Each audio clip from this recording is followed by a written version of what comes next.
Hi, podcast world. Welcome to another enthralling episode of F&O InsureTech with your hosts, Mr.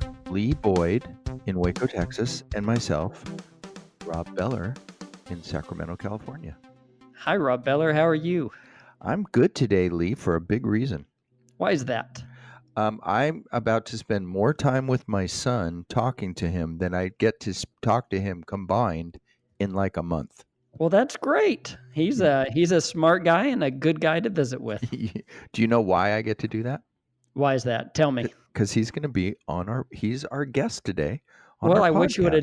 wish you would have told me that before, so I could have actually planned something. Maybe baked him a cake or something. Maybe a nice little cookie. Maybe a nice chocolate chip cookie. Well, here's as much notice as you're going to get.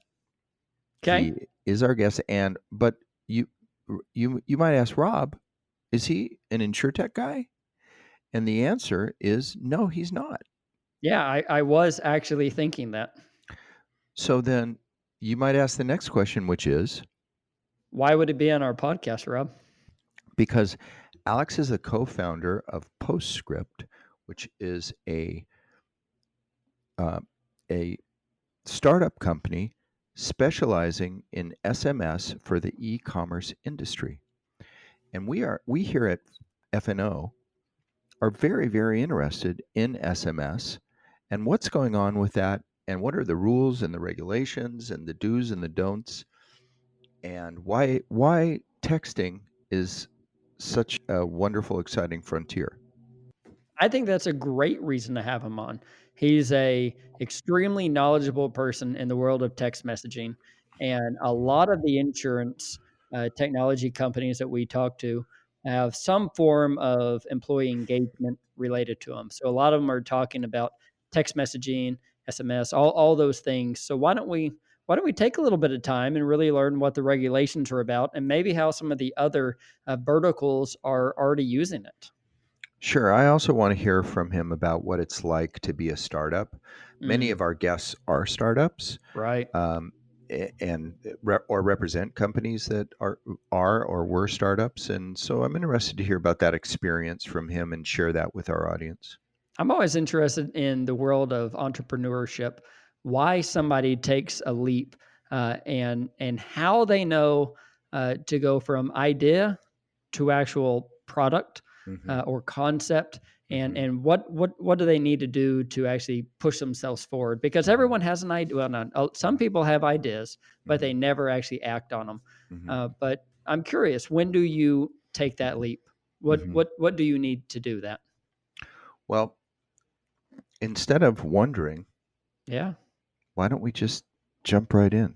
I think that's a great idea. I mean, we have him in the waiting room over here, right? Well, why don't He's we just open the sitting there door? waiting. Open the door and let's bring them on in.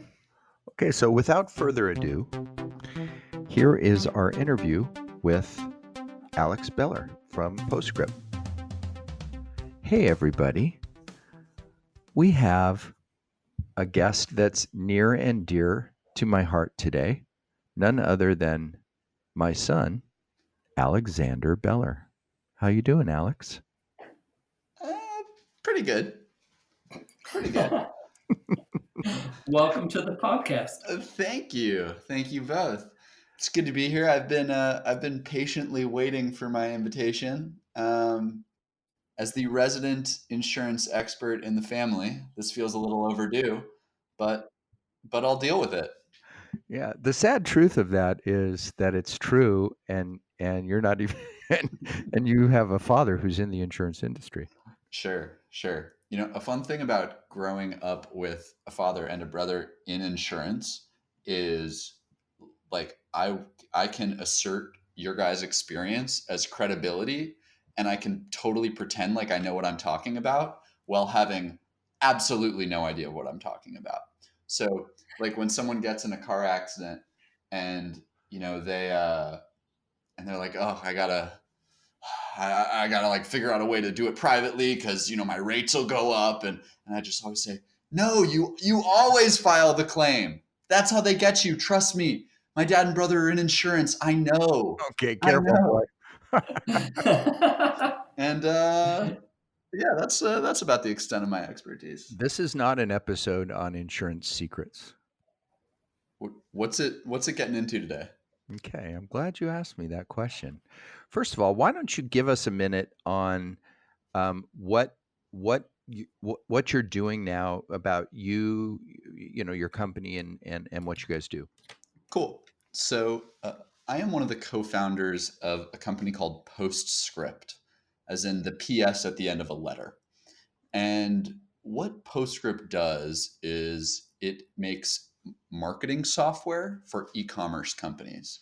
And in layman's terms, if we lose all those buzzwords, what that really means is we're a tech startup that helps anyone who sells things online uh, send text to their customers. So some examples might be if you're shopping online and you close the window before checking out, maybe the company will send you a text reminding you to go through and complete your purchase.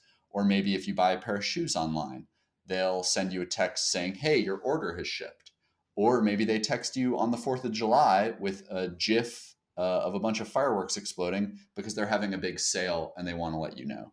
So, similar to how we're used to e-commerce companies interacting with us through email, we build software that lets them do that via text message. And you guys, so our audience understands, you're not working in the insurance vertical at all, correct? Talk about what verticals you touch. Sure. So we're a software company that works with retail and e-commerce businesses. So some examples of that might be companies like Steve Madden, or people that sell products online. We do not touch insurance whatsoever. And that's one of the reasons that we wanted to have you on today, was because you don't really have any vested interest in impressing our audience, so to speak, to the point of purchase, but rather we wanted to have you on to inform about some of the, both on a product level and on an experience level, of some of the things that you've been through as a startup, and also about this whole world of SMS and some of the nuances um, to do with it. SMS, though it seems very simple, it's really not. Isn't that right? This is true. It's pretty funny because we're building a company right now on like a very old technology and sort of making it new. Like SMS as a technology has been around since the 90s, and we've all been using it to text one another. That's probably become the dominant form of communication today, like person to person. But how like internet and how marketing dynamics work is that marketing channels get adopted and conversational channels get adopted by companies after they've already been adopted by people. So that's what's happening now. Even though SMS has existed since the 90s, it's really like now kind of this full-on rage being adopted by companies as a really effective medium to communicate with end customers. Mm-hmm. Mm-hmm. So what is the feedback from the actual customer? Are they enjoying getting these text messages? Are y'all seeing a success rate of something high or low? Yeah, it's really interesting. I often when I talk to people in the industry, we talk about it like what's going on with text right now is kind of like where email was in 1997. So in 1997, we were probably opening every single email we got. And that's happening with text today. People open 99% of the text messages they get. And so that offers like a really powerful access into somebody's pocket, really powerful access to their attention, especially when like today with email, I don't know about you guys, I open probably 10% of the emails I Right. receive. Small. It's Um, certainly lower than 50%. it's lower than 50%, and it's similar with like ads on TV. Like I'm going to walk out of the room or mute the advertisements on TV.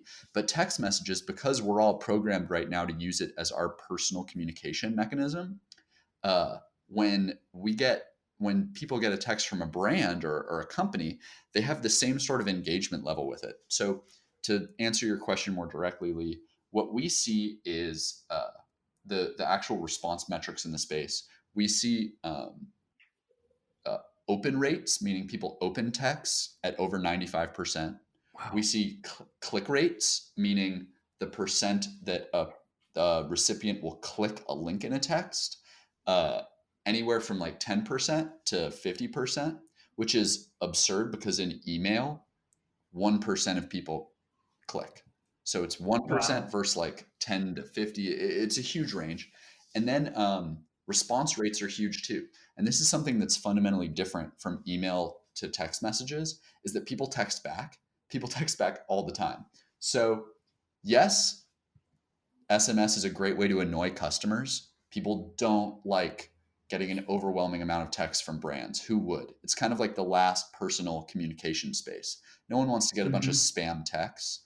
And there's a bunch of like regulation coming around that, and they're doing a good job. But just as a mechanism to get a user's attention, it is incredibly effective. At Postscript, we do mostly marketing. So just like with email, it's a company is sending out a text to try to get the user to purchase something. But just on that alone, we see very, very high ROI. So meaning that like if someone spends $100 sending text through Postscript, they'll probably generate 2,000. So it's kind of it's a new frontier, but I mean it's an old technology with a new frontier. But as we know, and I'll ask you this question, even though I kind of know the answer to it, and that is, what keeps it from being email? What keeps it from being melted down the way that email has been?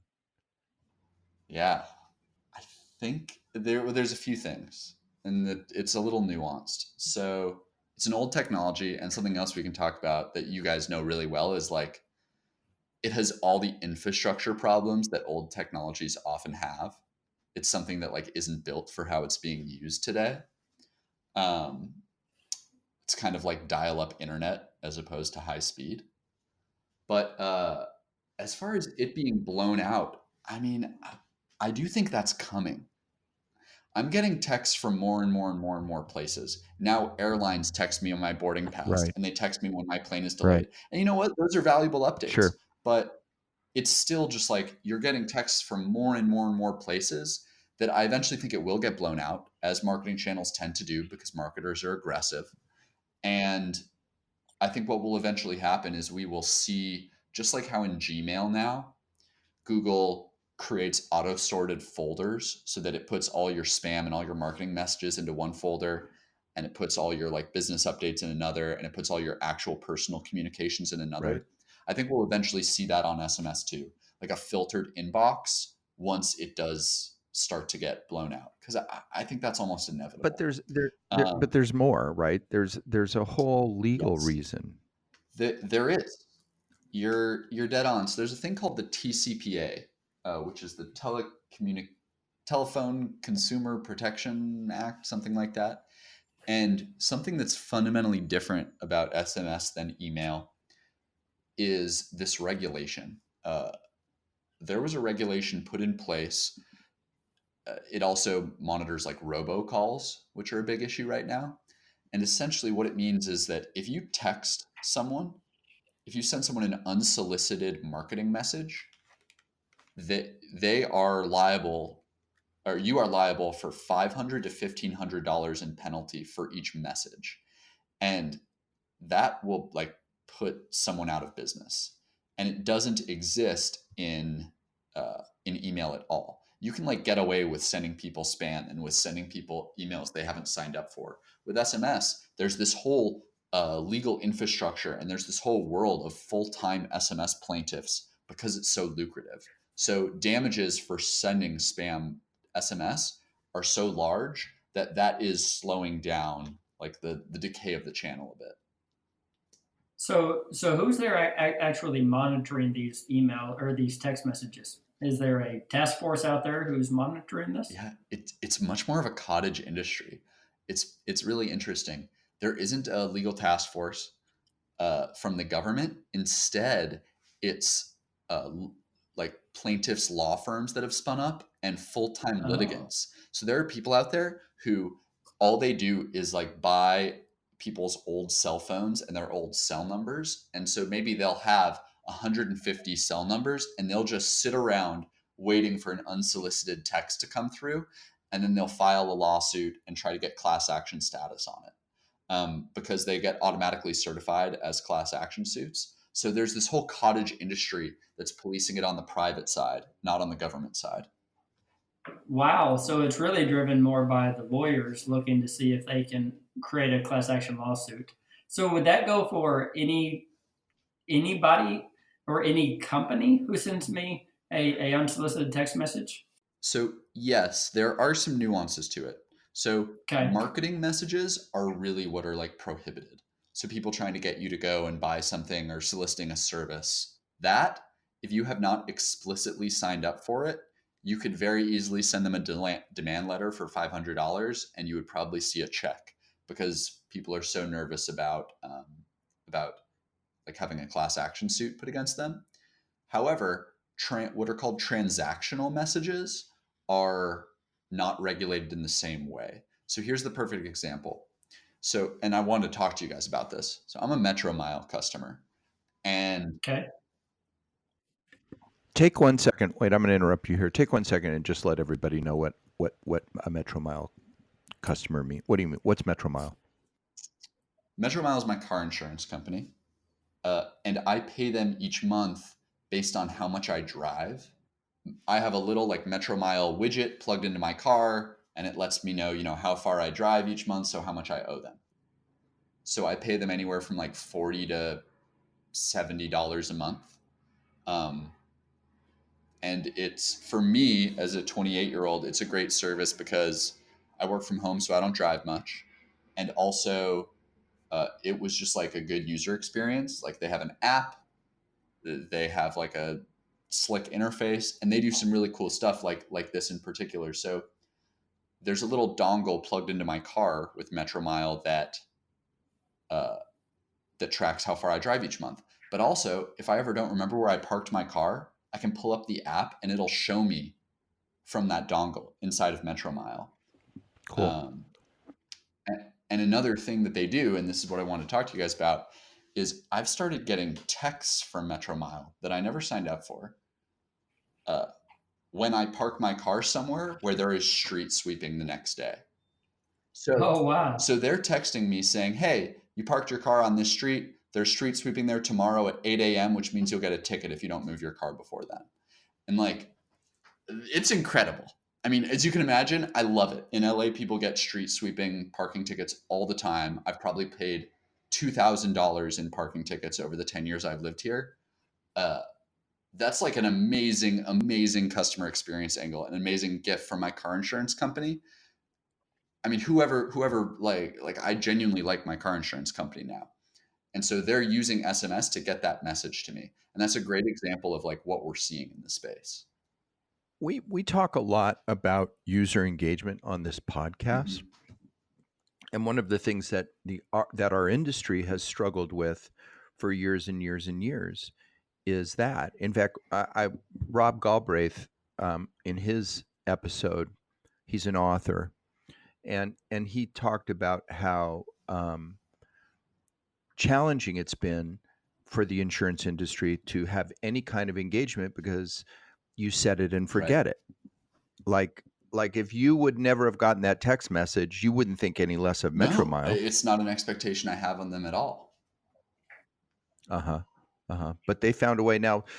So you must have approved for them or to send you a text. So I'm not sure if I did, but either way, they're probably fine because that was not a marketing message. That's what's called a transactional message. So they're a big company. I probably agreed at some point, but even if I didn't, that's like it's like how sometimes you get a tracking link for a package that UPS sends you via text. Maybe you didn't explicitly sign up for it. Because it's not a marketing message, it's not regulated in the same way.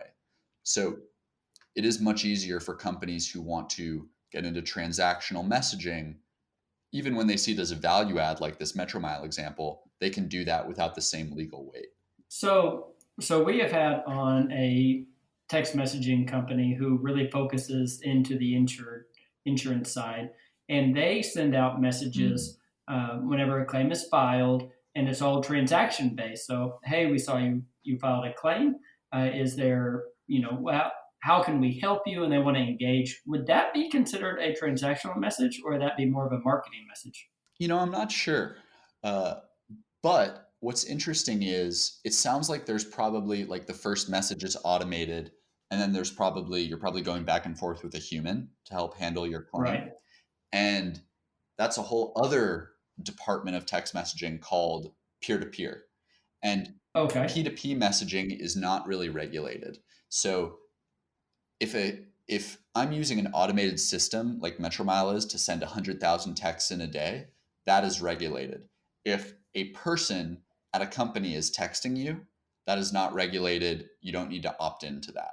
So even if it's like a chat bot, as long as it's a peer to peer or bot to peer, that wouldn't be. They're really trying to get rid of the spam messaging. Is that right? Yeah, I think so. I mean, I'm curious from your guys' perspective, like whenever I've had a claim, like if I ding my car, I've always been very happy with just like, and maybe I'm lucky in this situation where like the insurance company has just kind of swooped in and just taken care of everything. Do you guys Hmm. feel like there is substantial room for improvement in the claim management experience? Like, do you think a customer would be happy to be getting texted, or do you think it's already pretty easy? I would say there's absolutely room for improvement. What have most of your claims been? Have they been um, auto claims or property claims? Well, my dad can probably attest to this. I've had a few small auto claims, Oh, okay. and maybe one bigger auto claim in there too. One here or Yeah. there. Well, I think in the auto side, they do have it down where direct repair, getting things taken care of for the insured. The insurance companies are doing a real good job there. When it comes to property claims, there's a lot of silence. Mm. There's a lot of work still left on the insured's part, and I think they need that outlet for a real quick, question and answer, or what do I do now? So I think that there's a real opportunity for something like this to work. Hmm. So that's interesting, and I could see. I mean, the idea of building a like conversational platform and then figuring out how to plug in and integrate with all the essential systems on like the carrier and the IA side, that like the go to market on that would probably be very challenging. But I could see Yeah. it as a really interesting feature for an insurance company to have and to offer that like would completely appeal to my demographic. Like you don't want to get on the phone. You don't want to like sort through who my agent is. It's just like if I have an issue, like I can text this number, we go back and forth, like they take care of me in that way. And regular updates, like you're describing, like as opposed to just a lot of silence. I could see how that would be like a valuable just customer experience iteration or improvement. As long as it's some kind of value add, like your street sweeping example. Right. Well, and I think that there's some value add there whenever you allow the policyholder that outlet to ask the questions. I recently went through a claim and I didn't know where to go. Do I call my agent? Do I call my adjuster? Do I call the 1-800 number? Do I call my mortgage company? I just didn't do it. Or do I call the contractor? Sometimes I'm on my phone and I'm like, oh, I just want to know a status real quick. It would be nice to have that transactional text where I could say, hey, what's the status? Return back, your status is blank. Yeah.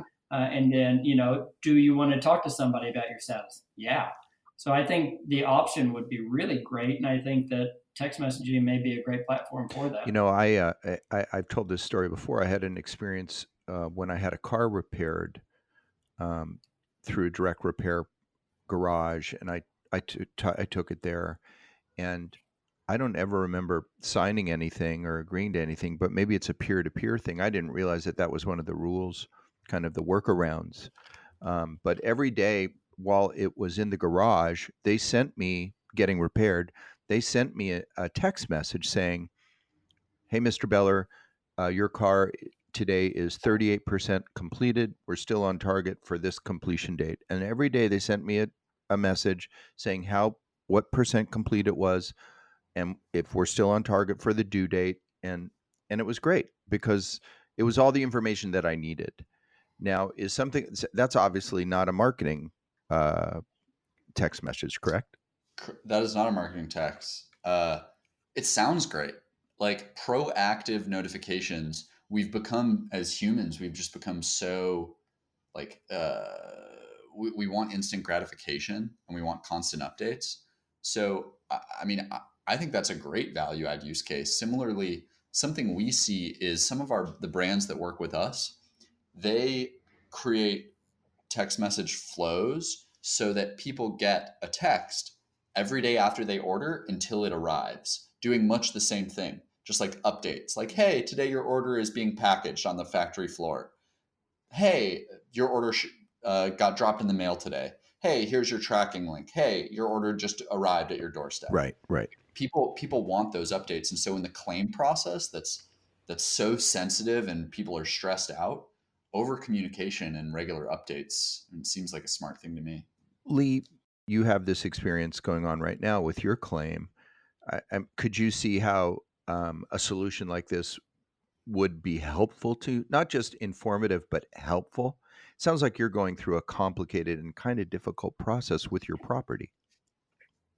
Yeah, I think so.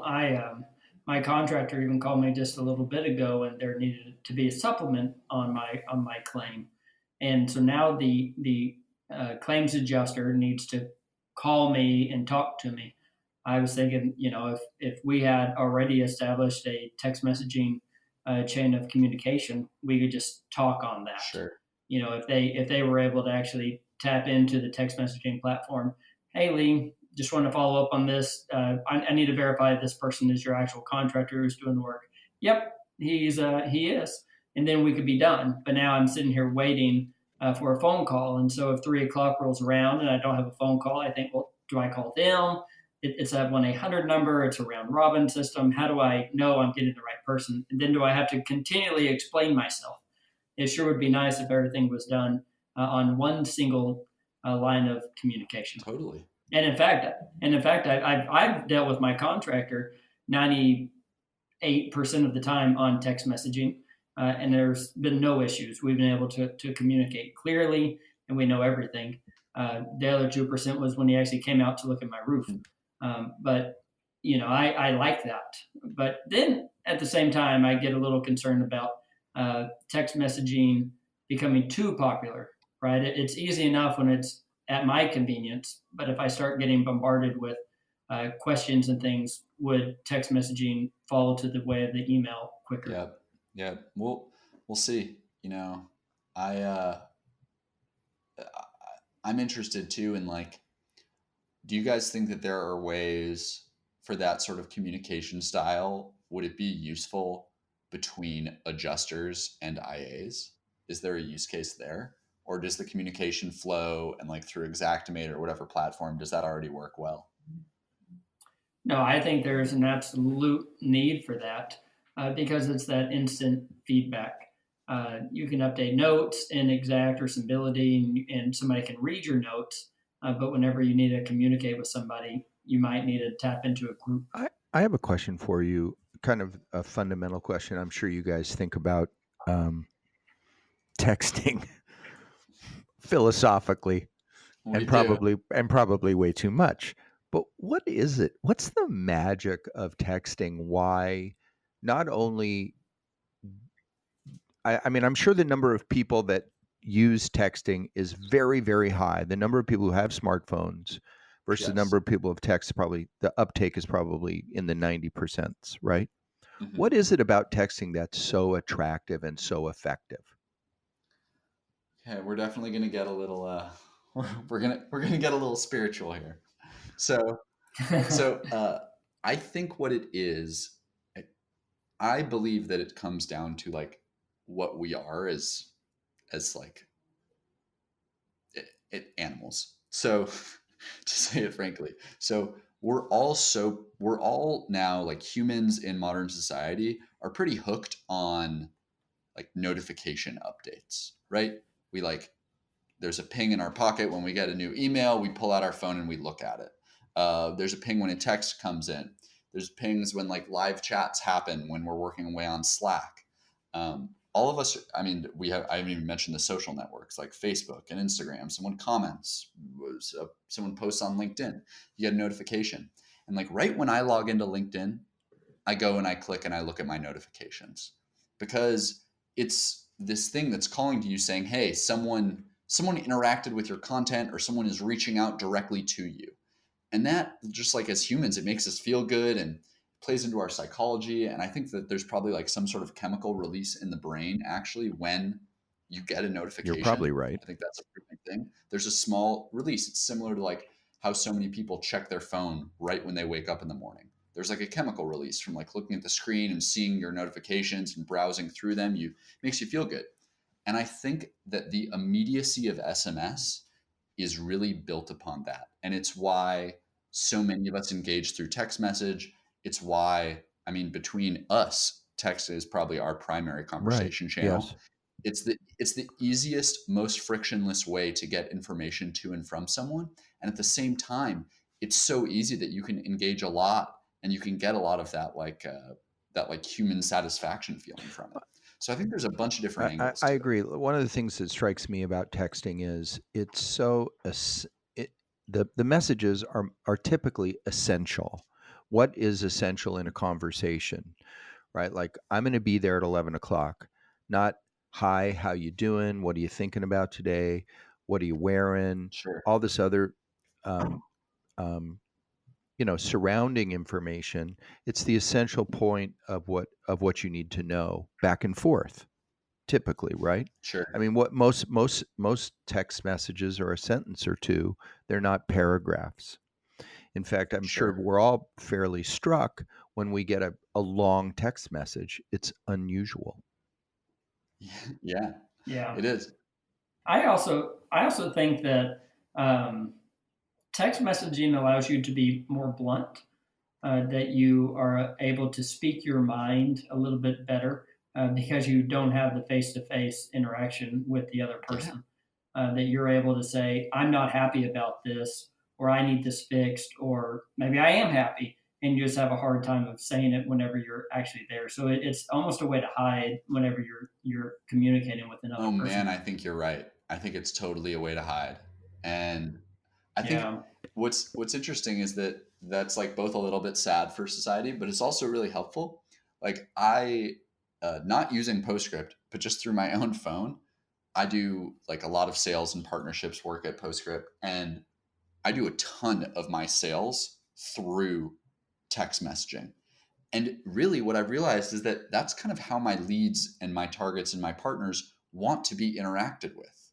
It's just so easy and simple. You can get a hold of someone's attention for something essential, and then you both move on. You don't have to like wind up and write an intro on the email. It's just so to the point. But it seems to be the way that people want to be communicated with. Yeah, I agree with that 100%. Let's turn a corner for a minute and talk about startups. Let's do it.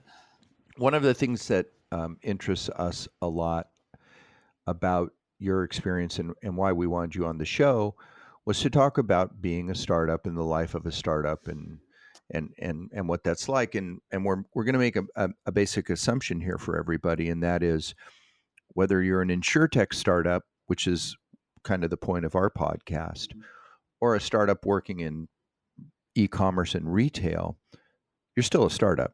You're still probably looking for venture capital. You're looking to scale really quickly. Technology is your fundamental. I mean, I'm sure if we asked you, are you a tech company, you would answer that by saying, Yes. right. And when you talk to most InsureTech companies and you say, are you an insurance service provider? What are you? They'll all say, I'm a tech company. Mm. So let's talk for a minute about being a tech company. I've had kind of a front row seat to watch this, and it's been a really interesting experience. but why don't you share with us for a minute what what's it like leading a startup? You're one of three co-founders and a leader of this company.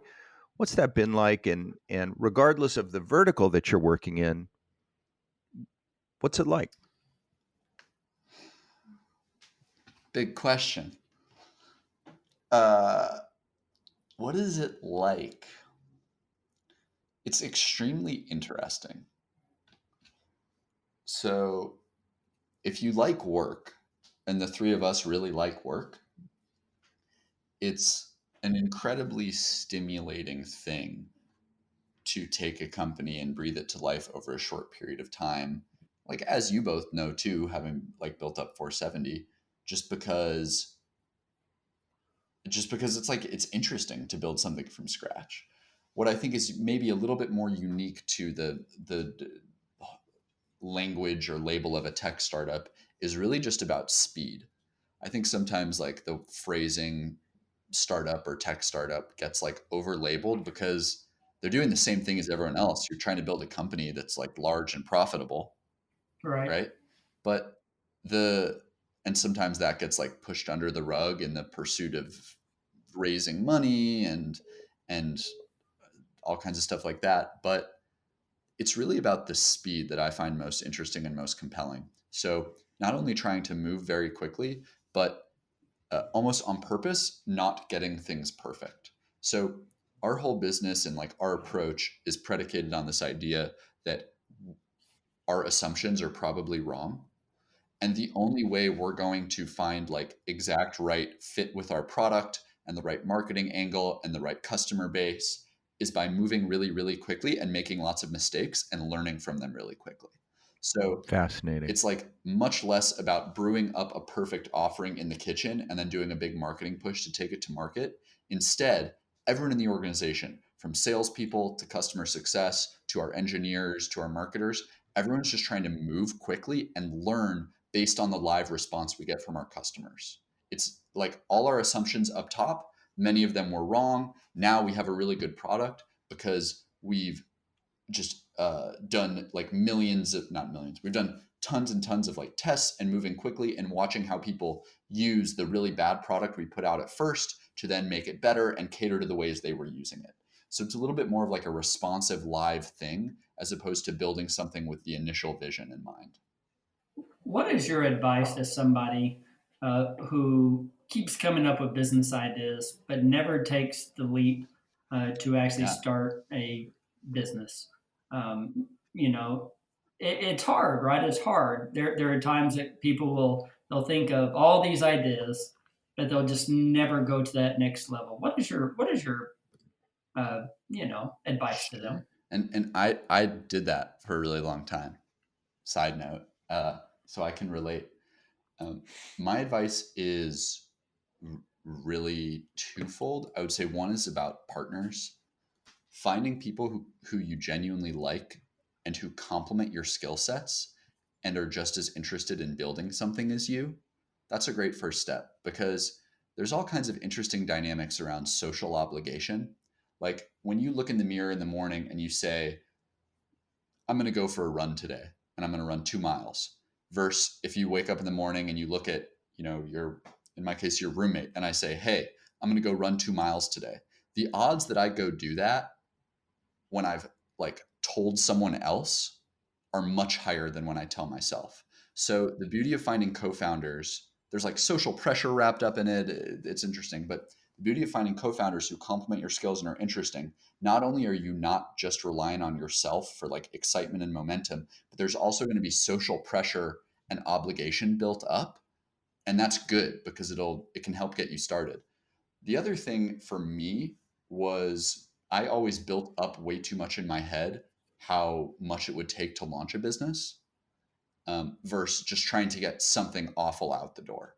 Like, uh, really just like shipping it early and quickly. This is something they harp on it in Y Combinator, is the idea of like just getting an awful product out the door and try to sell it to someone, try to sell an idea to someone.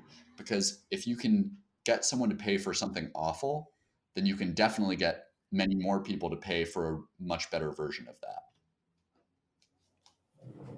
So in that on that advice, you're saying push to market, right? Don't just hold back and wait for the perfect item. Push and make it happen quick. Exactly. Just because maybe your assumptions are wrong. Maybe your ideal customer is off. Maybe you're wrong. Maybe you're wrong about maybe you're kind of right, but you missed the like big insight. Like something we saw a lot in our batch was people keeping the same core concept, but realizing a like completely new go to market strategy, or a completely new audience to focus on. Or we would see a lot of companies who they had an interesting product, but it wasn't actually like solving anyone's pain point. So like even though it was a cool idea, it wasn't like helping a business move forward. And so just moving really quickly and learning from your customers or prospective customers as opposed to based on your previous knowledge has been like the best guiding light that we've had. Wow, that's great. So, insurance. How can you see? I mean, you've been around it for years. Your father's worked in the business. We've talked about insurance and claims many times. Can you see how the SMS world and the insurance world can get married up and use each other? I mean, you gave the Metro Mile example, but what about beyond that? I think we will continue to see businesses of all kinds leaning into SMS as a customer conversation channel. Um, whether that's for claim management, whether that's for little like perks like Metro Mile has been doing for me. Um, I think we'll keep seeing it. I guess from your guys' perspective, will all this insure tech that's happening, like there's Metro Mile and Lemonade, but most of the insure tech seems to really be like tools, Hmm. not new carriers. Correct. Is that trend going to continue? Because I think that would really inform like how integrated or not SMS becomes into the world. We're seeing more and more, um, what we would call MGAs or insurers come in. We have one as a customer at 470. We do their claim work, which is a company called Swift, which is an online insurer. Hippo is another one, an online insurer. And so that the world of insurtech is quite large. It's Yeah, it's vast really broad. and it's very broad, which is one of the reasons why there's so much room. There's not a bunch of people trying to crowd into one little space. I think that's more of an issue for for your company and where you are is there's a number of companies trying to crowd into the e-commerce texting space, Sure. right?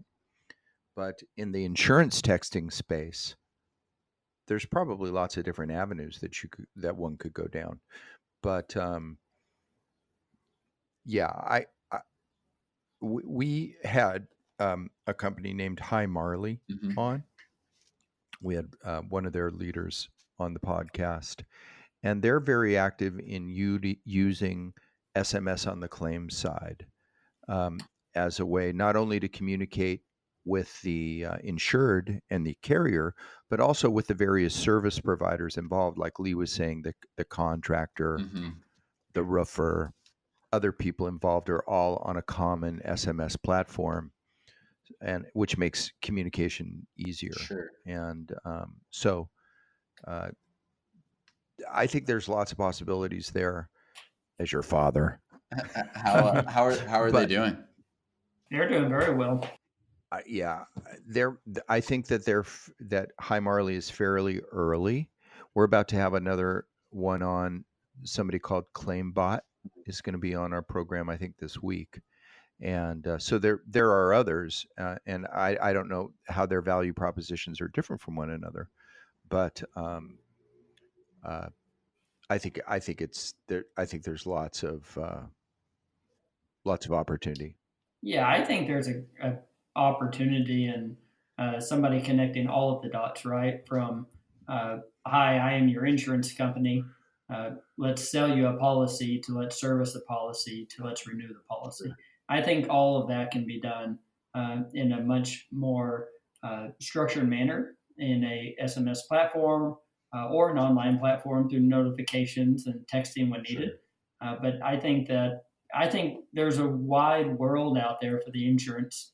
A lot of people are still doing the same old, but some people would like the new. So I think there's going to be a market for I it. mean, like, you guys play in such a large space. I mean, e-commerce is big and it's growing like crazy, but insurance is also gigantic, which makes it really interesting, despite how noisy it may be. Like, Yeah. we think about that a lot. Where initially, when we went to Y Combinator, there were 200 companies in our class there, which was the most they've ever had, and that's so many. And they'd also had the lowest acceptance rate they've ever had, which means there were tens of thousands of companies that applied, which just means there's so much Wow. noise, right? There's more people starting companies than ever before because there's all these platforms and tooling, and it's just easier. There's more funding than it's ever been before. But when markets are as big as like retail or insurances, there'll be some really big, interesting companies built, even if there is tons of competition. Right. That's just that's the end result. I think a lot about, there's a company ahead of us at Y Combinator called Brex, and Brex is just gigantic and they're killing it. I think they're already worth a few $1 billion, and they're essentially a credit card company. And like, we use Brex as our corporate credit card. And I mean, talk about a crowded space. How many corporate credit cards have there been forever, right? No one would have thought that there was space for a new giant to enter, but they had like a unique value proposition and they focused with one niche first. And now they've been expanding ever since. And they had a really interesting go-to-market approach. So Uh-huh. it seems like there's just always room for reinvention. And that's, I mean, one of the things that's keeping us in business as a podcast is, we can't see to the bottom of this. Sure. It's so deep, and which is exciting, and it's also confusing because, I mean, we just work on the claims end of insurance. We don't really have expertise in the entire value chain or in every part of the insurance process. And like you said, it's a vast world. It's literally hundreds of billions of dollars a year. Yeah. And so, if you're a startup and you can capture a little piece of it, you can do exceptional things. Right. Since you guys have been looking at this, how has reception towards InsureTech changed in the industry? Like, from the longtime insiders, did it start off and people were like skeptical and they were like, we'll never be disrupted, and now they're paying attention because some big companies are being built? Or what has that arc been like? Go ahead, Lee. I'll let you start with that one. Yeah, I would say absolutely. We've been watching InsureTech individually before InsureTech was a word, where there was the technology that came out that was going to change everything. And there was the naysayers. There were the people who said, that's a fad, it'll never happen. And sure enough, we're here today to see these giant companies that are coming out and are selling policies online. And they're servicing their customers without actual inspections on site. They're inspecting it via phone, via text messaging, via video chats. There's lots of different ways. So people are out there just waiting for what's next with open arms. It used to be, I'm waiting for what's next so we can prove it doesn't work. Now they're out there with open arms saying, it will come. Let's see how it works and see if it fits within our model. Because it doesn't fit within everything. Some people used to think, oh, well, here's a new technology. It must fit within my model. And now people are saying, no, there's a new technology. I need the right technology. So it has changed. There's no doubt And there's about a lot that. of challenge involved for the carriers who, are going to drive this adoption because they're the primary customers. Although some insurtechs market themselves to service providers like us. I mean, Andy, Greff, and Planner come to mind. I don't know if their strategy has changed, but they market to service providers, not so much carriers. I think that's evolving. But I hope you guys also, like, as someone who's trying to like claw our way in, service providers are an incredible avenue for partnerships and for access to the main customer, whether that's carriers or whatever. And I bet you guys are in a position of more power than you might realize. Like, we see service providers just abuse us for like free trials, like all kinds of stuff, uh-huh, because they control uh-huh, access to the end uh-huh, consumer. In our case, it's uh, e-commerce stores. In your case, it's carriers. And like, right. just because they're established and they, have industry people. And so I bet you guys have a lot more power there than might initially seem. Like, I bet you guys could get a bunch of free services and stuff. Well, yeah, I mean, we've been approached by many of them. Some because of because of this, but for other reasons too. But listen, I also want to be sensitive to the fact that I need you to be out there making a living, Sure. because if you're not, then I have a problem. Sure. Well, So I got one last question before we wind down, though. What have yes, you two learned about like the content creation and marketing side from just this podcast? Like, I've watched it from when it started, and as we're trying to fire up our content engine and like the marketing side of our business right now, what have you guys learned? we don't have enough time Yeah. to go over that, but there are some essential lessons, and in fact, we're going to do a podcast that we've been working on about the three biggest things that we've learned. Podcast on podcasts. A podcast Podcast a on podcast on podcasts. Actually, a podcast about the lessons that we've learned, and there's many. But I'll tell you something that's essential, and that is, I think people on our side of the equation don't fully appreciate what's going on your side of the equation, and I'll say that's the technology side. It's vast and it's exciting, and like you said, it's going really fast. We work in a world that you wake up and you make the donuts, and then you go to sleep, and you wake up and you make the donuts the next day. But that's not the world you guys are working in. And this technology disruption phenomena is going on across all verticals. Sure. Not just a few of them. And so there's a lot. People on our side who work in businesses that are long established and kind of normalized, I don't think fully appreciate what's going on your side. Sure. But listen, go back to work. Stop goofing off. Thanks, guys. Thank you very much for being on. Will you come back and visit with us again? I'll come back. I still got some hot takes we didn't get to. Yeah, ready to fire some shots. How about a preview? We'll save it. Okay. Maybe we'll do a part 2. There you go. Thank you, Alex Beller. Well, Lee, I'm a proud papa.